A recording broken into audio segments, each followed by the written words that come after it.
guys, welcome to Brian's Man Cave. Well, so today's another awesome games from A to Z, and today's letter is T.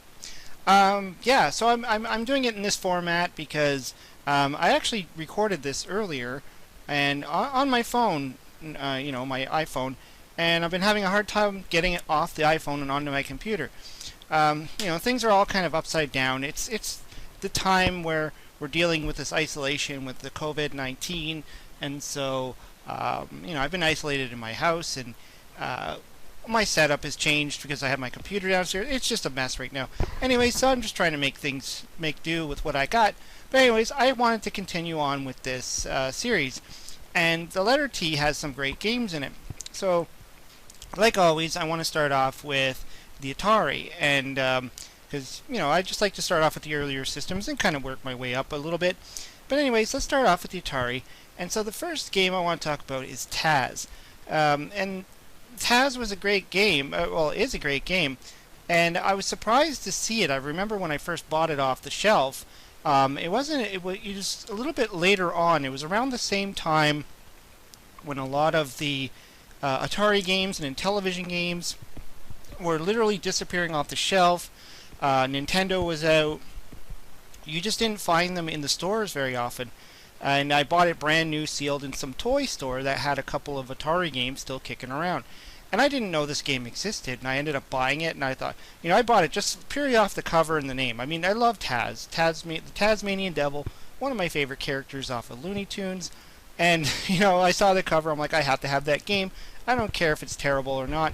But it turned out I actually enjoyed the game a lot.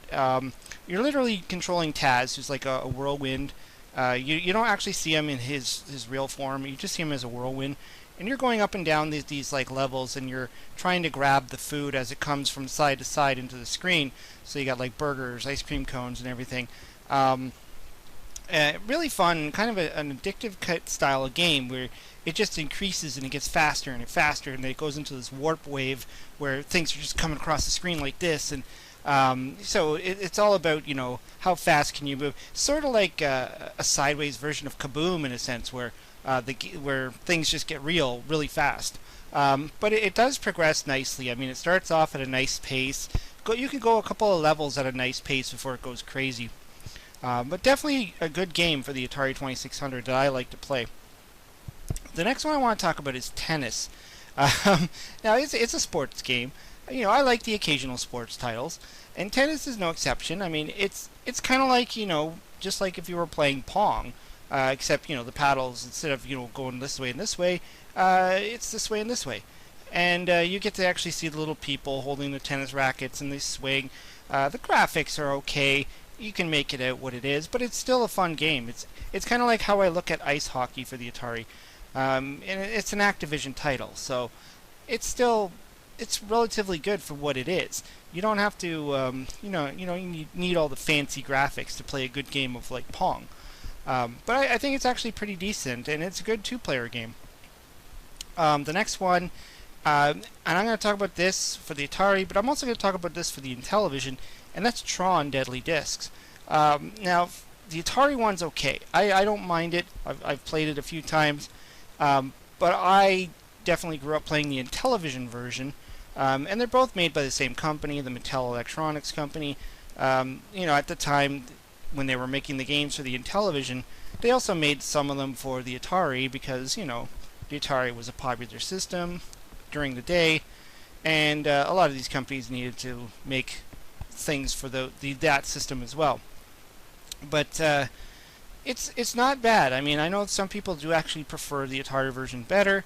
The graphics are okay. You can tell it's the little Running Man kind of guy style running across the screen. You gotta throw the discs at the enemies and stuff. It's challenging on both platforms. I think it's just a really good game. The other one I wanted to talk about for the Atari 2600 is Tutankhamun.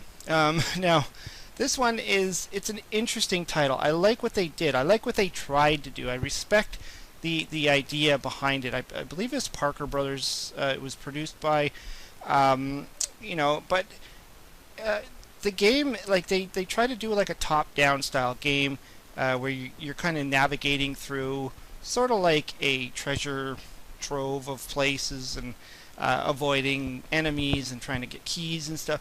So it is good. I mean, the graphics make it a little bit challenging because it's hard to understand what's happening. You kind of have to read the manual and understand it. But I think for what it is and for what they tried to do, it's pretty cool. I ended up having Tutankhamun for the ColecoVision way before I had it on the Atari, and the graphics were obviously a lot different. And unfortunately, it was one of those games that I ended up losing in my box of games that I had when I moved from one house to another. I don't know how I lost the box, but it's gone. But anyways, yeah, so that's, but anyways, for the Atari also, I want to bring up some honorable mentions because normally I talk about games that I know, that I played, that I liked, but there's a few that I have to know, and that's like Tempest. Tempest is a popular game. A lot of people play it on the Atari. It's a popular arcade game, that kind of stuff. For whatever reason, I never really got into the game. I never really played it too much. And maybe I should retry it again. But it's definitely a top-notch game, and especially like the arcade versions and stuff. But the other one similar is Tapper. It's another game that I never really played. I know it's on the Atari 2600, and a lot of people do talk about it. I see it in the Atari forums and stuff. So it's something I do need to actually give it a whirl. I don't know if it's a rare game or if it's one of those uncommon ones. You definitely don't see it everywhere you go. But anyways, yeah, those are the choices I had for the Atari. Now on to the Intellivision. So there wasn't a whole lot for me to choose from on this one. Obviously, the first one that came to my mind was Triple Action, which I have done a video on, and it's a cool game. I think a lot of people who had Intellivision had this title. It's one of their exclusive titles. It's kind of like they took the concept of like Combat that came on the Atari 2600, and they added a few more games. So they added like the biplanes, and they added the car racing. So you get like 3 games in one, which is why they call it Triple Action. And I kind of run through that in the video I did. So if you go through my videos, you'll probably see it in there. If you type in Triple Action in the search thing, you'll probably see it. The other one I wanted to talk about was Thunder Castle, and this was a later release. And I think it was one of those stories where the game was developed, packaged, or whatever, but it never went for sale until much later. And I think it was probably created around the 82, 83 time, but ended up actually going up for sale around 87, so closer to when they stopped making these games. But the graphics are insane. I mean, you got to check out the graphics in it. It's kind of like a puzzle style game where you gotta navigate through a maze and you gotta avoid a dragon, and it's got three levels to it. Again, I've done a video on this one at the same time when I bought it, and I don't even know if I even made it all 3 levels. I can't remember now, but it was definitely, the sound is awesome, the graphics, the box looks cool. It's definitely a pickup if you have an Intellivision. But it's a little more pricey. It's going to run you a little bit more money than if you were to pick up, say, Triple Action or a lot of their basic titles, which are around like $3-4. This one, I think I paid around $40 for mine, and that's Canadian pricing. And again, some either other titles, just to briefly mention, that I've seen but yet to play, and that's Tropical Trouble, which I think is an iMagic title. And, the graphics on that look cool. The gameplay looks pretty cool. But I've never actually got my hands on one yet, so it's definitely something I got to check out. And Thin Ice, I've also heard about actually being pretty cool. But yeah, that's the list there for the Intellivision titles. So let's move on to the Commodore 64. Because, there's 10,000 games on that thing. And so there's definitely going to be some great T games. But I just narrowed it down to a couple that I really enjoyed. And so the first one I want to talk about is Temple of Apshai, if that's how you say it, which was, for me, when I first played that game, it was, a different experience because you're actually in like a, again, kind of like a top-down view where you're in a maze in a sense, and you're going around and you got to collect keys, you got to get spells. You got to open up doors, you got to fight characters. So the graphics are pretty decent. There's a lot to learn in that game, though. You really have to pay attention to what the spells do and how the attacks work, and like it's kind of like a role-playing style game. Moving on to the next one, and that is, well, this is more of like a simulation game or simulator, and that's Test Drive. And I believe this is one of those later titles that I ended up picking up for my Commodore 64 just around the time when the game started disappearing off the shelves. But I really got into this, and it gives you that driving experience. You actually feel like you're in a car, essentially. It puts you in like in front of the steering wheel. You're looking through the windshield. You got your rear view mirrors, and you get to drive in some really cool exotic cars like a Porsche or a Lamborghini.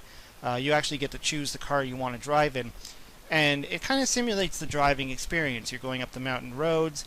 You can speed up. You can slow down. You could set it to standard or automatic, depending on how you want to play. You know, it kind of gives you that kind of whole test drive experience. And the cool thing is too, if you speed, you have a radar detector which will go off every once in a while, and if you ignore it, there will be a cop car in the rearview mirror. And again, if you can't outrun the cops, they pull you over, you get a ticket. So I thought that was pretty cool, especially when I played this, and it was before I was actually able to drive a real car. I actually thought it was pretty neat. The last one I want to talk about, it's not one of the better games on the Commodore 64, but it just had some cool factor, and that is the Transformers. And I did a gameplay video on that one as well, where I kind of show how the game is not the greatest, but it is cool. I mean, during that time, to actually have a Transformers video game, Transformers was one of my favorite toys when I was a kid. I talk about it on my channel. I love the cartoon and everything. So naturally, when I actually had it on the Commodore 64, it was the only system that I knew of that had a Transformers game. And even, you know, later systems didn't really get one until, I think, PlayStation or later. We didn't really start getting Transformers branded games. But anyways, yeah, like I know the Famicom, like the Nintendo Famicom, the one in Japan, I think they had a Transformers game that wasn't that good. But this one was okay. I mean, you got to see the characters. You got to be Optimus Prime, Bumblebee, Mirage, and stuff like that. You saw Megatron flying around, Starscream. It was just cool. And you saw the Autobot symbols and stuff. So even though the game play itself is a little bit faulty, it was still cool to play it. And I'm just going to end on the last one being Nintendo. I personally didn't find a lot of titles that I wanted to talk about, but there was a few.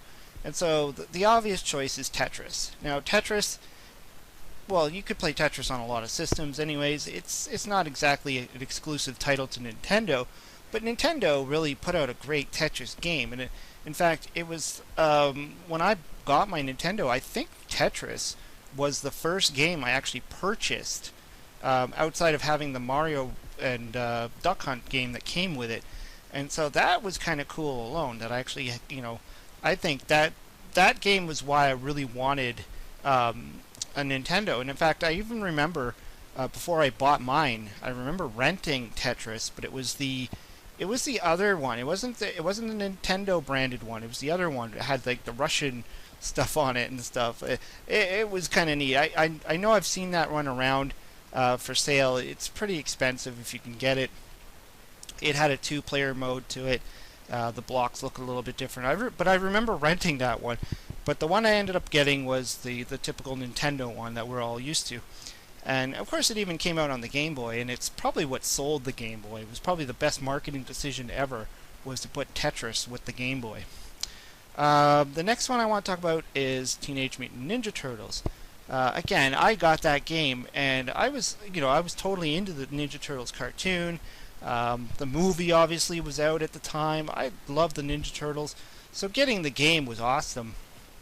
Now, obviously, a lot of the characters from the cartoon and the movie aren't really in the game, because the game kind of follows more of the comic book. I think the original comic book that was created. Even on the cover, you notice that the turtles all have the red bandanas, and I think that's how the original Ninja Turtles looked before they started to colorize them to tell them apart. But anyways, I mean, there's still like the Shredders in there, and April O'Neil's in there. You get to battle the Technodrome, so there's a lot of good stuff in there. And it's a challenging game. It's one of those games that a lot of people have a hard time getting through it, and I think a lot of people have never completed. So, and I do remember spending long hours until I completed that game. So a lot of fun. And then the last one, just briefly, I just want to talk about is Tailspin. I remember renting that one, and I think I actually own it now that I think about it. But I had a lot of fun with that one, and it's based on the cartoon Tailspin, which is characters based from the Jungle Book. But it was another one of those kind of Disney games, just like the Mickey Mouse game and the Chip and Dales. It was pretty fun. It was pretty, like, you got to fly in the plane, flew in his plane and stuff like that. I think that was the game I rented and actually completed it in one go, or in that day. And then after that, I'm like, okay, I don't need to play this ever again. But it's still a cool game, and I thought it was actually pretty interesting. So, anyways, yeah, I think that's it for my list. I know there's a lot more. There's always more. But those are the ones that stuck to my head, and I just wanted to talk about those. Feel free to add some down below of the ones that I've missed, and if you want to talk about the ones that I've talked about, if you have any experience with them, let me know. Anyways, hope you liked the video. Hope you subscribe. Talk to you later.